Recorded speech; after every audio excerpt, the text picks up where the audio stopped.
നമസ്കാരം.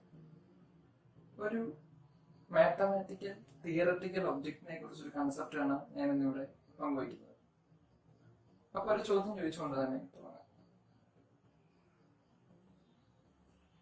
ഒരു ഒബ്ജക്റ്റ്, ആ ഒബ്ജക്റ്റിന്റെ അകത്ത് ഒരു വോളിയമുള്ള ഒരു ഒബ്ജക്റ്റ് ആണ്. ആ ഒബ്ജക്റ്റിനകത്ത് എനിക്ക് ഒരു നിശ്ചിത അളവ് പെയിന്റ് ഉൾക്കൊള്ളിക്കാൻ സാധിക്കും. പക്ഷെ ആ പെയിന്റ് ഉപയോഗിച്ചുകൊണ്ട് എനിക്ക് അതിന്റെ ഔട്ടർ സർഫസ്, പുറത്തെ പ്രതലത്തിനെ എനിക്ക് മുഴുവനായിട്ടും പെയിന്റ് ചെയ്യാൻ ആ പെയിന്റ് തികയില്ല. ഒബ്ജക്റ്റിനകത്ത് എനിക്ക് ഫുൾ പെയിന്റ് നിറയ്ക്കാൻ സാധിക്കും, ഒരു ഫൈനൈറ്റ് എമൗണ്ട് ഓഫ് പെയിന്റ് എനിക്ക് നിറയ്ക്കാൻ സാധിക്കും. പക്ഷെ ആ പെയിന്റ് ഉപയോഗിച്ച് എനിക്ക് അതിന്റെ ഔട്ടർ സർഫസ് പെയിന്റ് ചെയ്ത് തീർക്കാൻ പറ്റില്ല. അത്രയും പെയിന്റ് മതിയാവാതെ വരും. അങ്ങനത്തെ ഒരു ഒബ്ജക്റ്റ് നമുക്ക് എക്സിസ്റ്റ് ചെയ്യുന്നുണ്ടോ? കേൾക്കുമ്പോൾ ഒരു കോൺട്രഡിക്ടറി ആയിട്ട് തോന്നാവുന്ന ഒരു സ്റ്റേറ്റ്മെന്റ് ആണ്. അത്തരം സ്റ്റേറ്റ്മെന്റുകളെയാണ് മാത്തമാറ്റിക്സിൽ അല്ലെങ്കിൽ സയൻസിൽ തന്നെ പൊതുവെ പാരഡോക്സസ് എന്ന് വിളിക്കും. അങ്ങനെ മാത്തമാറ്റിക്സിലെ ഒരു ഇമ്പോർട്ടന്റ് ആയിട്ടുള്ള ഒരു പാരഡോക്സ് ആണ് ഞാനിപ്പോൾ ഈ പറഞ്ഞ പെയിന്റേഴ്സ് പാരഡോക്സ് എന്ന് പറയും. മറിച്ച് അതിന് വേറെ പേരുകളുണ്ട്. ഗബ്രിയേൽസ് ഹോൺ അല്ലെങ്കിൽ ടോറിസെല്ലീസ് ട്രംപറ്റ്, അങ്ങനെ ഒന്ന് രണ്ട് പേരുകൾ ഇതിന് പറയപ്പെടുന്നു. അപ്പോൾ ഇതിനെ കുറിച്ച് ആണ് ഇന്ന് ഞാൻ ഇവിടെ ഈ വീഡിയോയിലൂടെ പങ്കുവയ്ക്കുന്നത്. നമ്മുടെ ടോപ്പിക്കിലേക്ക് കടക്കുന്നതിന് മുമ്പ് നമുക്ക് കുറച്ച് മാത്തമാറ്റിക്കൽ ടേംസ് ഒന്ന് പരിചയപ്പെടാം. ആദ്യമായിട്ട് തന്നെ ഫൈനൈറ്റ് ആൻഡ് ഇൻഫൈനൈറ്റ്, ഈ രണ്ട് വാക്കുകൾ ഇവിടെ ഭയങ്കര പ്രധാനമുണ്ട്. ഫൈനൈറ്റ് എന്ന് പറയുമ്പോൾ നമുക്ക് എണ്ണി തിട്ടപ്പെടുത്താൻ പറ്റുന്ന എന്തിനേയും നമുക്ക് ഫൈനൈറ്റ് എന്ന് വിളിക്കാം. ഉദാഹരണം, കേരളത്തിൽ എത്ര ജില്ലകളുണ്ട്, ഇന്ത്യയിൽ എത്ര സംസ്ഥാനങ്ങളുണ്ട്, നമ്മുടെ കൈകളിൽ എത്ര വിരലുകളുണ്ട്, ഇതിനൊക്കെ നമുക്ക് വ്യക്തവും കൃത്യവുമായ ഉത്തരങ്ങൾ നമുക്ക് നൽകാൻ സാധിക്കും.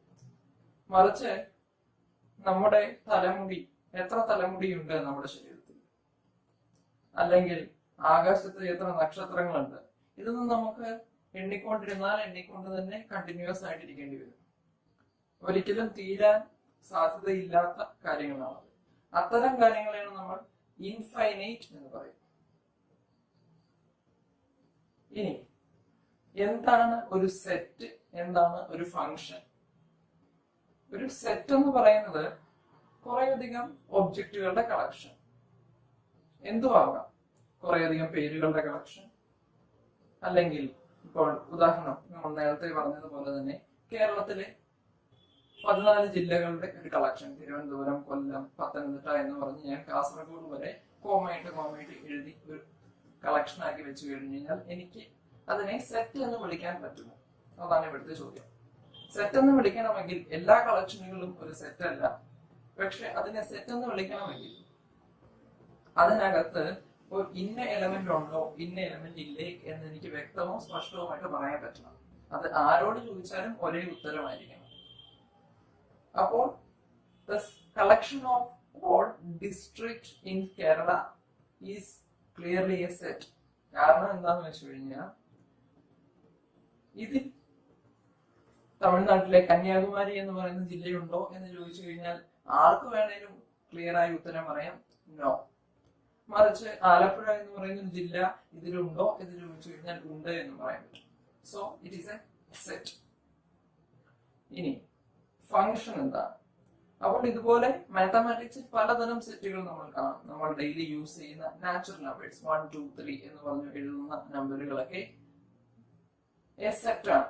കാരണം അതിൽ 10 എന്ന് പറയുന്ന നമ്പർ ഉണ്ടോ, ഉണ്ട് എന്ന് പറഞ്ഞ് എല്ലായിടത്തും ഉണ്ട്, അല്ലെങ്കിൽ ഇല്ലെങ്കിൽ ഇല്ല. ഓക്കെ. അപ്പോൾ മാത്തമാറ്റിക്സിൽ കുറെ അധികം സെറ്റുകളുണ്ട്. അപ്പം ഏതെങ്കിലും രണ്ട് സെറ്റുകൾ തമ്മിലുള്ള ഒരു ബന്ധത്തെയാണ് നമ്മൾ ഫംഗ്ഷൻ എന്ന് പറയുന്നത്. ഒരു പ്രത്യേകതരം ബന്ധമാണ്. എല്ലാ തരം ബന്ധങ്ങളും ഫംഗ്ഷനല്ല, ഒരു പ്രത്യേകതരം ഒരു റിലേഷനെയാണ് നമ്മൾ ഫംഗ്ഷൻ എന്ന് പറയുന്നത്. അപ്പൊ ഞാൻ ഇവിടെ കാണിച്ചിരിക്കുന്ന പോലെ എയും ബിയും രണ്ട് സെറ്റുകളാണ്. എയിൽ 1, 2, 3, 4 എന്ന് 4 നമ്പറുകളുണ്ട്. ബിയിൽ 1, 1 9 16 4 20 ഇത്രയും നമ്പറുകളാണ് ഞാൻ ബിയിൽ കൊടുത്തിരിക്കുന്നത്. 1-നെ 1-ലേക്കും 2-നെ 4-ലേക്കും 3-നെ 9-ലേക്കും 4-നെ 16-ലേക്കും ഞാൻ മാപ്പ് ചെയ്തിട്ടുണ്ട്. അതായത് എയിലുള്ള എല്ലാ എലമെന്റുകളെയും ബിയിലെ ഒരു എലമെന്റുമായിട്ട് കണക്ട് ചെയ്തിട്ടുണ്ട്. ഒരു എലമെന്റിന് എയിലെ ഒരു എലമെന്റിന് ബിയിലെ ഒരു എലമെന്റിനോട് മാത്രമേ ബന്ധമുള്ളൂ. ഒന്നിൽ കൂടുതൽ എലമെന്റുമായിട്ട് ബന്ധമില്ല. അത്തരം ബന്ധങ്ങളെയാണ് നമ്മൾ ഫംഗ്ഷൻ എന്ന് പറയുന്നത്. നമ്മൾ തുടങ്ങുന്ന സെറ്റിനെ നമ്മൾ ഡൊമൈൻ എന്ന് പറയും. എവിടെയാണോ നമ്മൾ മാപ്പ് ചെയ്യുന്നത് അതിനെ നമ്മൾ കോഡൊമൈൻ എന്ന് പറയും. അപ്പോൾ ഡൊമൈനിലെ ഇവിടെ ഈ എക്സാമ്പിളിൽ എ എന്ന് പറയുന്ന സെറ്റിലെ എല്ലാ എലമെന്റിനെയും ബിയിലേക്ക് മാപ്പ് ചെയ്തിട്ടുണ്ട്. ഒന്നിൽ കൂടുതൽ ലൈനുകൾ എയിലെ ഒരു എലമെന്റിൽ നിന്നും ബിയിലേക്ക് പോയിട്ടില്ല. അങ്ങനെ വരുന്ന ഏതൊരു ഫംഗ്ഷനെയും നമുക്ക് ഏതൊരു റിലേഷനെയും നമുക്ക് ഫംഗ്ഷൻ എന്ന് പറയാം. ഇവിടെ കൊടുത്തിരിക്കുന്ന നമുക്ക് നോക്കിയാൽ മനസ്സിലാകും, എയിൽ കൊടുത്തിരിക്കുന്ന എലമെന്റുകളുടെ സ്ക്വയർ ആണ് ബിയിലേക്ക് വന്നിരിക്കുന്നത്. 1-ന്റെ square 1, 2-ന്റെ square means 2 into 2 4, 3 into 3 9, 4 into 4 16. ഇത്രയും എലമെന്റുകളാണ് ബിയിലെ നമ്മൾ മാപ്പ് ചെയ്ത് വെച്ചിരിക്കുന്നത്. അപ്പോൾ ഈ ഫംഗ്ഷനെ നമ്മൾ എഫ് ഓഫ് എക്സ് എന്ന് വിളിക്കും. അതായത് എഫിനകത്ത് എക്സ് എന്ന് പറയുന്ന ഒരു എലമെന്റ് ഇട്ട് കൊടുത്താൽ അതിനെ നമുക്ക് ഔട്ട്പുട്ട് എന്ത് കിട്ടും? എക്സ് ഇൻറ്റു എക്സ് ആയിട്ട് നമുക്ക് കിട്ടും. 1 എന്ന് പറയുന്ന എലമെന്റ് ഇട്ട് കൊടുത്താൽ എനിക്ക് 1 into 1 എന്ന് കിട്ടും.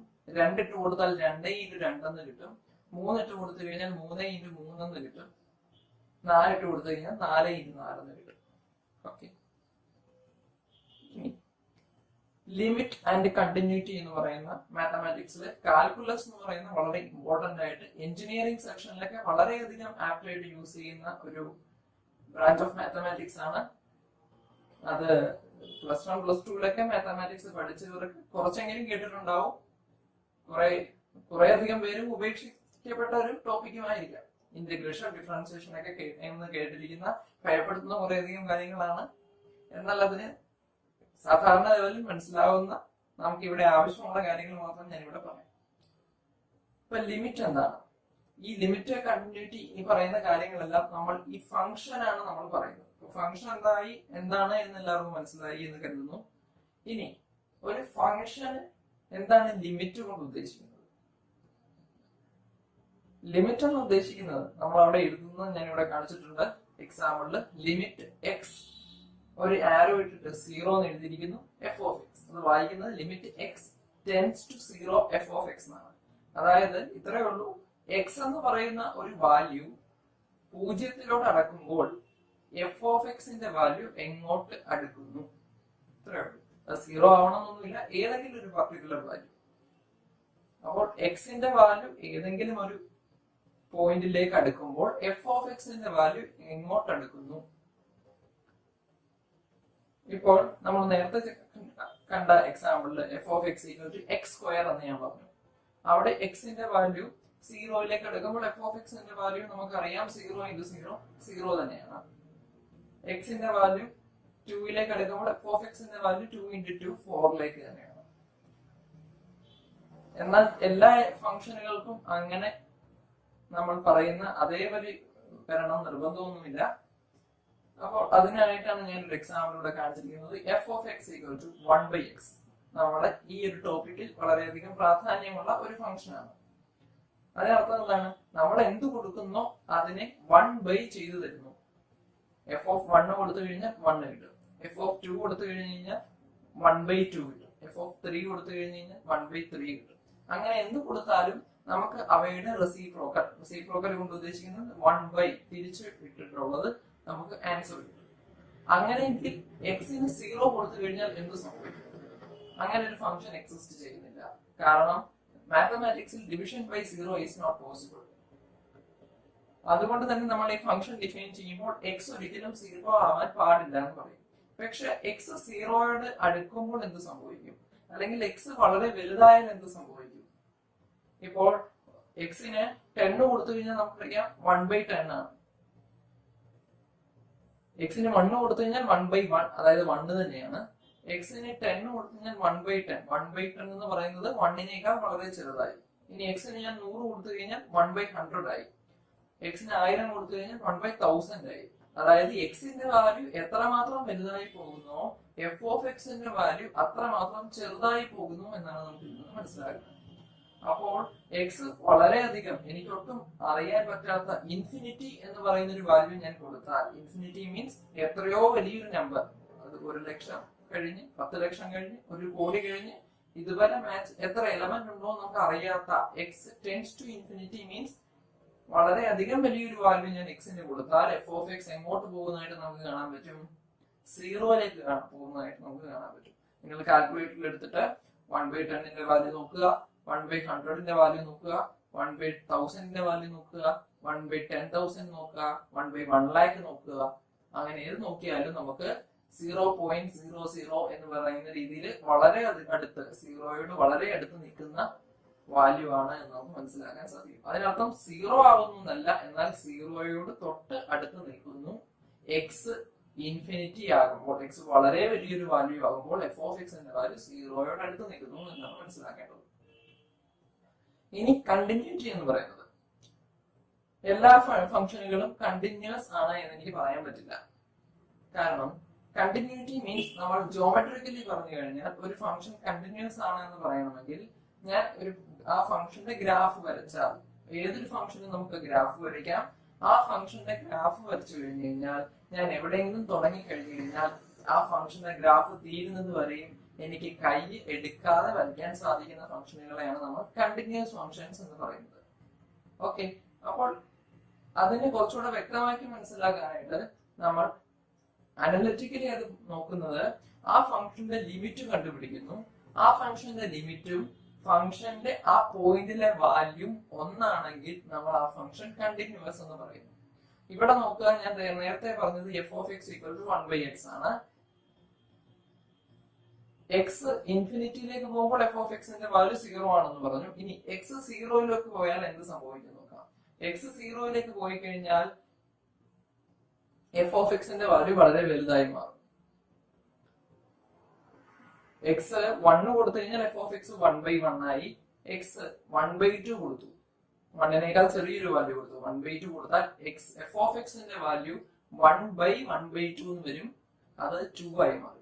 ഇനി എക്സ് 1/3 കൊടുത്തു കഴിഞ്ഞാൽ എഫ് ഓഫ് എക്സിന്റെ വാല്യൂ 3 ആയി മാറി. നമ്മൾ എന്താണ് കൊടുക്കുന്നത് അതിനെ ഒന്നുകൂടെ റെസിപ്രോക്കൽ എഴുതുന്നു. ഇനി എക്സ് 10 കൊടുത്തു കഴിഞ്ഞാൽ 1/10 കൊടുത്തു കഴിഞ്ഞാൽ എഫ് ഓഫ് എക്സിന്റെ വാല്യൂ 10 ആയി മാറി. അങ്ങനെ എക്സിന്റെ വാല്യൂ 0യോട് അടുത്തുകൊണ്ടിരിക്കുമ്പോൾ എഫ് ഓഫ് എക്സിന്റെ വാല്യൂ വളരെ വലിയൊരു വാല്യൂ ആയി മാറുന്നു, ഇൻഫിനിറ്റി എന്ന് പറയുന്ന വാല്യൂയിലേക്ക് പോകുന്നു. ഈ എഫ് എന്ന് പറയുന്നത് 0യിൽ ഡിഫൈൻഡ് അല്ലാത്തത് കൊണ്ട് ഈ എഫ് എന്ന് പറയുന്ന f of x equal to 1/x എന്ന് പറയുന്ന ഫംഗ്ഷൻ 0യിൽ കണ്ടിന്യൂസ് അല്ല എന്ന് നമ്മൾ പറയും. ഇനി എന്താണ് ഡെറിവേറ്റീവ്? ഒരു ഫംഗ്ഷന്റെ rate of change with respect to ഒരു വേരിയബിൾ. റേറ്റ് ഓഫ് ചേഞ്ച് എന്ന് ഉദ്ദേശിക്കുന്നത് നമ്മൾ ഒരു ഫംഗ്ഷന്റെ ഇപ്പോൾ ഡിസ്പ്ലേസ്മെന്റ് എന്ന് പറയുന്നത് ഒരു വ്യക്തി ഒരിടത്ത് നിന്ന് സ്റ്റാർട്ട് ചെയ്തിട്ട് ഒരു പർട്ടിക്കുലർ സ്ഥലത്തേക്ക് യാത്ര ചെയ്തു, കാറിലാണ് എന്നിരിക്കട്ടെ. ആ വ്യക്തി കാറിൽ യാത്ര ചെയ്യുമ്പോൾ നമ്മൾ എപ്പോഴും കേട്ടിട്ടുള്ള ഒന്നാണ്, ഇപ്പോൾ 60 km/h, ഒരു മണിക്കൂറിൽ 60 കിലോമീറ്റർ ആണ് അയാളുടെ വെലോസിറ്റി എന്ന് നമ്മൾ പറയും. അതാണ് rate of change of displacement എന്ന് പറയുന്നത്. അയാൾ ഒരു മണിക്കൂറിൽ എത്ര സഞ്ചരിച്ചു, ഒരു മണിക്കൂർ കൊണ്ട് അയാൾക്ക് എത്ര സഞ്ചരിക്കാം, അങ്ങനെ വിത്ത് റെസ്പെക്ട് ടു ടൈം നമ്മൾ ഇയാൾ സഞ്ചരിച്ച ഡിസ്പ്ലേസ്മെന്റിനെ അല്ലെങ്കിൽ ഡിസ്റ്റൻസിനെ നമ്മൾ കണ്ടുപിടിക്കുന്നതിനെയാണ് നമ്മൾ rate of change of displacement എന്ന് പറയും. അതിനെ വെലോസിറ്റി എന്നൊക്കെ നമ്മൾ ഫിസിക്സിൽ പറയും. അപ്പൊ മാത്തമാറ്റിക്സിൽ ഇതുപോലെ പല ഫംഗ്ഷൻസ് ഉണ്ട്. അങ്ങനെ ഏതൊരു ഫംഗ്ഷന്റെയും റേറ്റ് ഓഫ് ചേഞ്ച് കണ്ടുപിടിക്കുന്നതിനെയാണ് നമ്മൾ ഡെറിവേറ്റീവ് എടുക്കുക എന്ന് പറയുന്നത്. ഓക്കെ, ഇവിടെ ഞാനൊരു ഫംഗ്ഷൻ കൊടുത്തിട്ടുണ്ട്, അതിന്റെ ഗ്രാഫ് ഒക്കെ കൊടുത്തിട്ടുണ്ട്. അപ്പൊ ഡെറിവേറ്റീവിനെ നമ്മൾ സൂചിപ്പിക്കാൻ ഉപയോഗിക്കുന്നതാണ് dy dx എന്ന് പറയുന്ന നൊട്ടേഷൻ. എന്താണ് ഇന്റഗ്രൽ?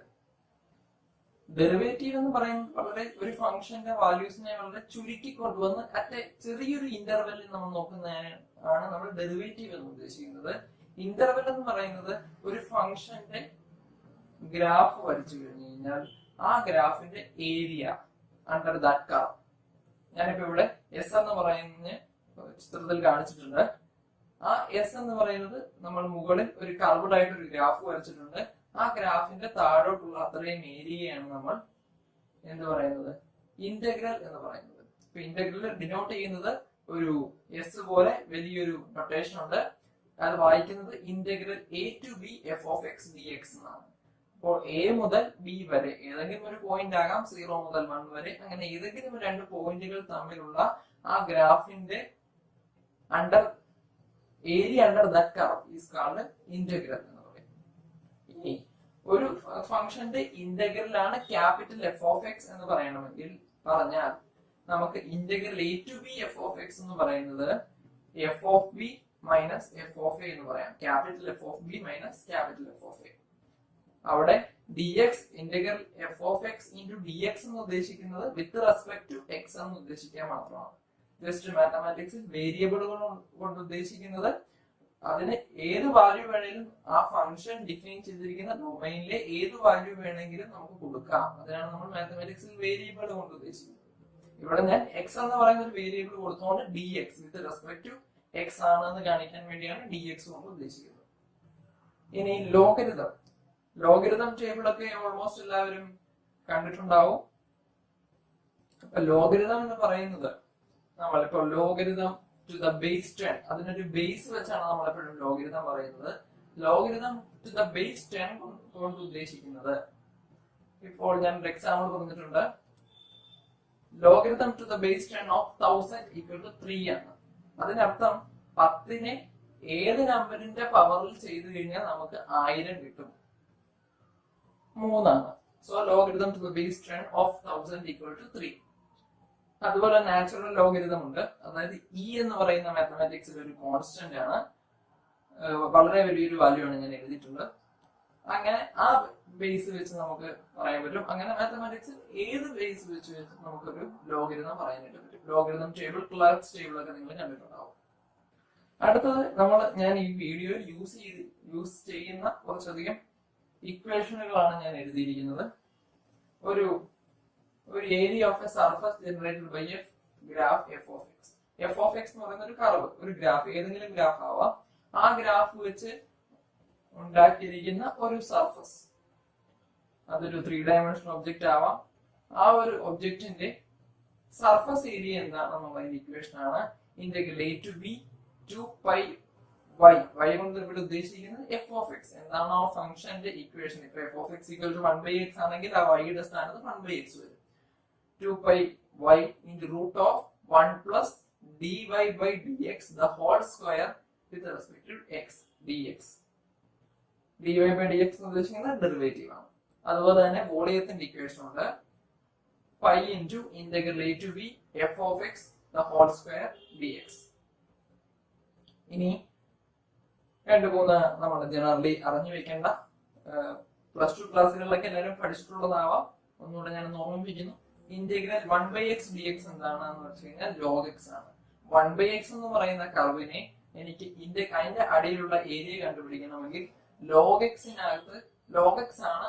log x ഞാൻ അതിന് കറസ്പോണ്ടിങ് ആയിട്ടുള്ള വാല്യൂസ് കൊടുത്തു കഴിഞ്ഞാൽ എനിക്ക് അതിന്റെ area under that curve 1/x കിട്ടും. അതുപോലെ തന്നെ integral 1/x² dx is equal to -1/x ആണ്. Integral 1 to infinity f of x dx കണ്ടുപിടിക്കാനായിട്ട് 1 മുതൽ ഇൻഫിനിറ്റി വരെ ഏതോ വലിയൊരു വാല്യൂ വരെ എനിക്കൊരു കർവിന്റെ അടിയിലുള്ള ഏരിയ കണ്ടുപിടിക്കണമെങ്കിൽ അതിന് പകരം 1 മുതൽ ആ ഒരു പൊസിഷനിൽ ഏതെങ്കിലും ഒരു പർട്ടിക്കുലർ പോയിന്റ് ഞാൻ ഫിക്സ് ചെയ്യുക, t എന്ന് ഞാൻ വിളിച്ചു. 1 മുതൽ ഇൻഫിനിറ്റി വരെയാണെങ്കിൽ 1, 2, 3 അങ്ങനെ ഇൻഫിനിറ്റി വരെ നീണ്ടുപോകുന്നു. ഞാൻ പർട്ടിക്കുലർ 10 അല്ലെങ്കിൽ 100 ഏതെങ്കിലും ഒരു പർട്ടിക്കുലർ വാല്യൂ ഞാൻ ഫിക്സ് ചെയ്യുന്നു, t. 1 മുതൽ t വരെ എനിക്ക് ഇന്റഗ്രേറ്റ് ചെയ്തതിനു ശേഷം ആ t-നെ ഇൻഫിനിറ്റിയിലോട്ട് പോകുമ്പോൾ ഫംഗ്ഷൻ എങ്ങോട്ട് പോകുന്നു നോക്കിയാൽ മതി. അതാണ് limit t tends to infinity കൊണ്ട് ഉദ്ദേശിച്ചിരിക്കുന്നത്. ഇനി നമ്മുടെ ടോപ്പിക്കിലേക്ക് വരാം. ഗബ്രിയൽ സോൺ അല്ലെങ്കിൽ ടോറിസെല്ലിസ് ട്രംപറ്റ്. ചിത്രത്തിൽ കാണിച്ചിരിക്കുന്ന ഒരു അപ്രോക്സിമേറ്റ് ഫിഗർ ആണ്. നീളം ഒരു ഫൈനൈറ്റ് നീളം അല്ല അതിന്. അതാണ് നമ്മുടെ ടോറിസെല്ലിസ് ട്രംപറ്റ് കൊണ്ട് ഉദ്ദേശിക്കുന്നത്. അതിന് ഞാൻ പറഞ്ഞതുപോലെ ഫൈനൈറ്റ് വോളിയവും ഇൻഫൈനൈറ്റ് സർഫസ് ഏരിയയുമുള്ള ഒരു ഒബ്ജക്റ്റ് ആണ്, ഒരു മാത്തമാറ്റിക്കൽ തിയററ്റിക്കൽ ഒബ്ജക്റ്റ് ആണ് ഗബ്രിയൽ സോൺ. അതുകൊണ്ട് തന്നെ അതിനകത്ത് എനിക്ക് ഫൈനൈറ്റ് വോളിയം ഓഫ് പെയിന്റ് നമുക്ക് കൺക്ലൂഡ് ചെയ്യാൻ പറ്റും. പക്ഷെ ആ പെയിന്റ് ഉപയോഗിച്ചുകൊണ്ട് എനിക്ക് അതിന്റെ സർഫസ് മുഴുവനായിട്ട് പെയിന്റ് ചെയ്യാൻ സാധിക്കില്ല എന്നതാണ് ഇവിടുത്തെ ഒരു പാരഡോക്സിക്കൽ കൺസെപ്റ്റ്. അപ്പൊ അതെങ്ങനെ വരുന്നു എന്ന് നമുക്ക് മാത്തമാറ്റിക്കലി നോക്കാം. എന്താണ് സോളിഡ് ഓഫ് റെവല്യൂഷൻ എന്താണെന്ന് നമുക്കൊന്ന് മനസ്സിലാക്കാം. F of x equal to 1/x എന്ന് പറയുന്ന ഒരു കർവ് ഞാൻ പറഞ്ഞു, ഒരു ഫംഗ്ഷൻ ഞാൻ പറഞ്ഞു. ആ ഫംഗ്ഷന്റെ ഗ്രാഫ് ആണ് ഞാൻ ഫസ്റ്റ് വരച്ചിരിക്കുന്ന ഒരു കർവ്ഡ് ആയിട്ട് വന്നിരിക്കുന്ന ആ ഫംഗ്ഷൻ ഫസ്റ്റ് വരച്ചിരിക്കുന്നത് f of x equal to 1/x ന്റെ ഗ്രാഫാണ്. എല്ലാവർക്കും f of x equal to 1/x ന്റെ വാല്യൂസ് നോക്കിയാൽ മനസ്സിലാകും. വലിയ വലിയ വാല്യൂസ് പോകുമ്പോൾ ആ ഫംഗ്ഷന്റെ വാല്യൂ എങ്ങോട്ട് എടുക്കുന്നു ഞാൻ പറഞ്ഞു, 0യിലേക്ക് എടുക്കുന്നു. അത് തന്നെയാണ് ഇവിടെ കാണിച്ചിരിക്കുന്നത്. താഴത്തെ വര ലൈൻ സ്ട്രെയിറ്റ് ലൈൻ കാണിച്ചിരിക്കുന്നത് എക്സ് ആക്സിസ് ആണ്. എക്സ് 0യിലേക്ക്, എക്സ് വലിയ വലിയ വാല്യൂസിലേക്ക് പോകുമ്പോൾ എഫ് ഓഫ് എക്സിന്റെ വാല്യൂ 0യിലേക്ക് എടുത്തുകൊണ്ടിരിക്കുന്നു. നമ്മുടെ വെർട്ടിക്കൽ ആയിട്ട് വരുന്നതാണ് എഫ് ഓഫ് എക്സ് കൊണ്ട് ഉദ്ദേശിക്കുന്നത്.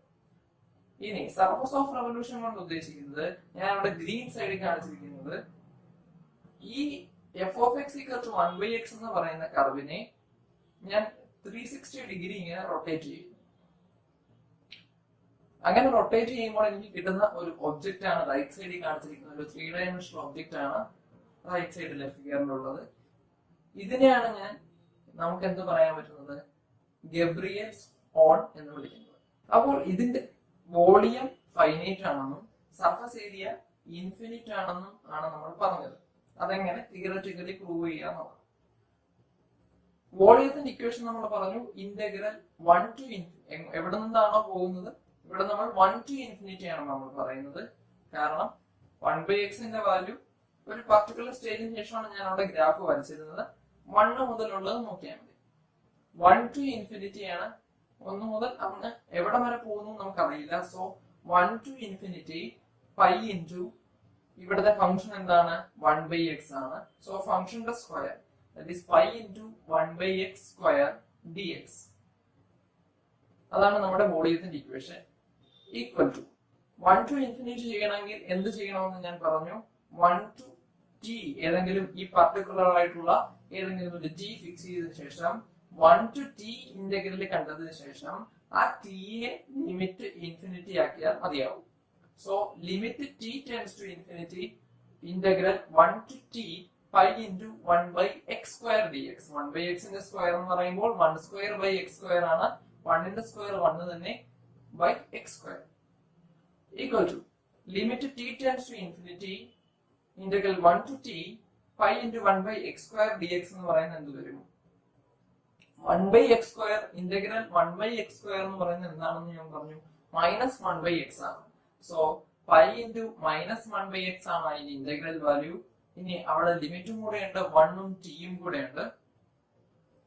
So pi into -1/x 1 to t, അവിടെ ഞാൻ ലിമിറ്റ് എഴുതാൻ വിട്ടുപോയിട്ടുണ്ട്. അവിടെ limit t tends to infinity എന്ന് കൂടെ ഉണ്ട്. Limit t tends to infinity pi into -1/x 1 to t. ഇതാണ് അവിടുത്തെ ലിമിറ്റ്.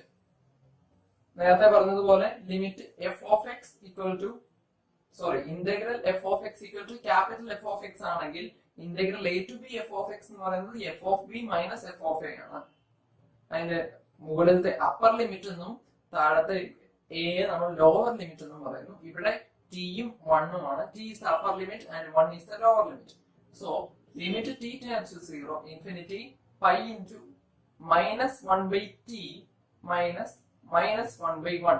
എക്സിന് പകരം ആദ്യം t കൊടുക്കുക, പിന്നെ എക്സിന് പകരം 1 കൊടുക്കുക. -1/t -1/1. ഇനി അതെന്ത് വരും നോക്കാം. പൈ ഇൻറ്റു പൈ നമുക്ക് പുറത്തെടുക്കാം. ടി ഉള്ള വേരിയബിൾ ആണ് മാറുന്നത്. സോ പൈ പുറത്ത് നിർത്തിയിട്ട് limit t tends to infinity 1 minus 1/t എന്ന് അവിടെ അറേഞ്ച് ചെയ്തതാണ്.